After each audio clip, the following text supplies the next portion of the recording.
இன்னும் திமுக கூட்டணியில் தான் தொடர்கிறோம் என்று பதில் சொன்னோம். இயக்கத்தின் முன்னோடிகளுள் மூத்தவர் திராவிடமணி ரெட்டமலை சீனிவாசனார். அவருடைய பிறந்த நாளில் அவருடைய பங்களிப்புகளை நினைவு கூர்ந்து அவருக்கு எமது செம்மாந்த வீர வணக்கத்தை செலுத்துகிறோம். தமிழக அரசியலில், ஏன் அகில இந்திய அரசியலில் பெரிய தாக்கத்தை ஏற்படுத்திய ஒரு போராளி திராவிடமணி ரெட்டமலை சீனிவாசனார். காந்தியடிகளோடும் நெருங்கி பழகக்கூடிய வாய்ப்பை பெற்றவர். புரட்சியாளர் அம்பேத்கர் அவர்களோடு லண்டனில் நடைபெற்ற வட்டமேசை மாநாட்டில் பங்கேற்று வயது வந்த அனைவருக்கும் வாக்குரிமை வேண்டும் என்று வாதாடியவர். சாதி ஒழிப்பில் புரட்சியாளர் அம்பேத்கருக்கே முன்னோடியாக விளங்கியவர்.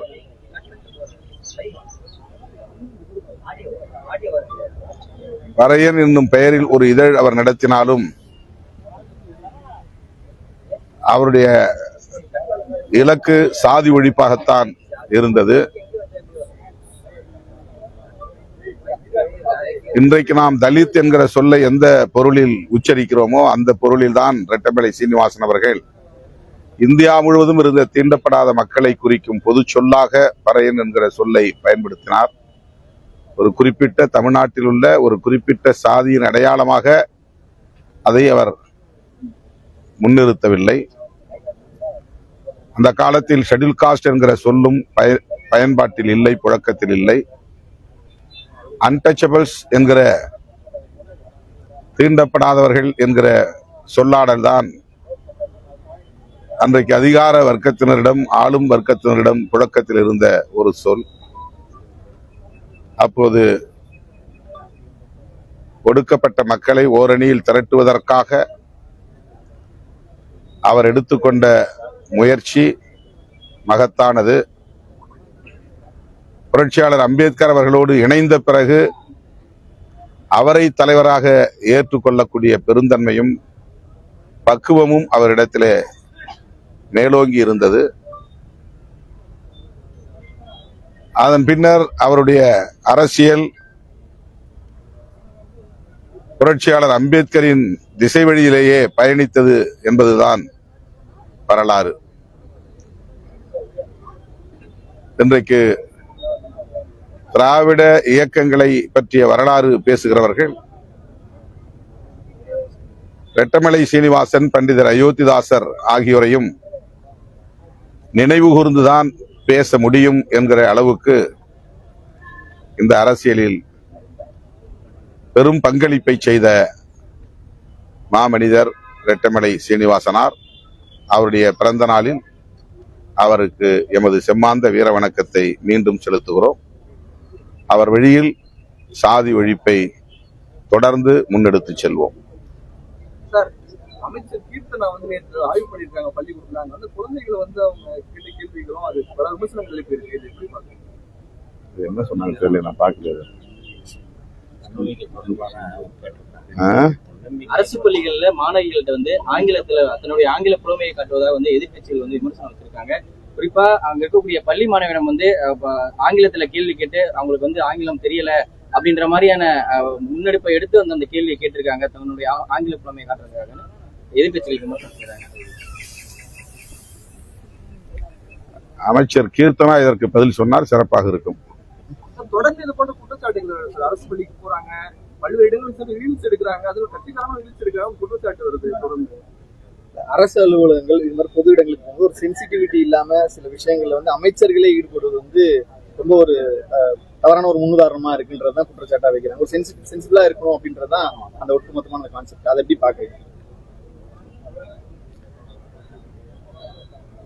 அமைச்சர்கள் மட்டுமின்றி அதிகாரிகள் அனைவருமே எங்கு சென்றாலும் இந்தியா முழுவதும் உலகம் முழுவதும் இப்போது ரீல்ஸ் போடுவது என்பது வாடிக்கையாக மாறி இருக்கிறது. ஒரு குறிப்பிட்ட ஒருவர் தான் அப்படி செயல்படுகிறார் என்று நாம் சொல்ல முடியாது. சமூக ஊடகம் வலிமையாக உள்ள இந்த காலச்சூழலில் ஒவ்வொரு அசைவையும் சமூக ஊடகங்களில் பதிவு செய்வது தவிர்க்க முடியாததாக மாறி இருக்கிறது. அது பொது ஒழுங்குக்கு கேடாக இருக்கும் என்றால் நாம் சுட்டி காட்டுவோம்.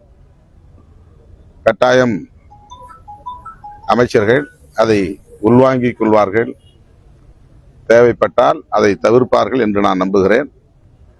நீங்கள் சொல்லுகிற எந்த காட்சியையும் நான் பார்க்கிற வாய்ப்பு எனக்கு கிடைக்கவில்லை, பார்க்க இயலாமற் போய்விட்டது. ஆகவே அது குறித்து மேலும் கருத்து சொல்ல எதுவும் இல்லை. அமைச்சர் கீர்த்தனா அவர்களுமே இதுக்கு வந்து அது போதும், அந்த கேள்வி போதும். நானும் ஒரு அரசு பள்ளி மாணவி அப்படின்னு அவங்க விளக்கத்தையும் நான் பார்க்கல.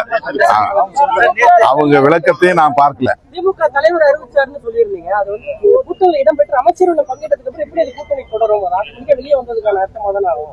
அதுக்கு அறிவிச்சாருன்னு சொல்றீங்க, அது முரணா ஏற்படுங்க. நாங்க வந்து அமைச்சர்களை சேர்ந்த உடனே இன்னொரு கூட்டணியில சேர்ந்துட்டோம்னு அதுக்கு பொருள் இல்லை. அது நான் ஏற்கனவே முதல்ல சொல்லிட்டேன். ஆட்சி அமைப்பதற்கு 2 இடங்கள் பற்றாக்குறையாக இருக்கிறது.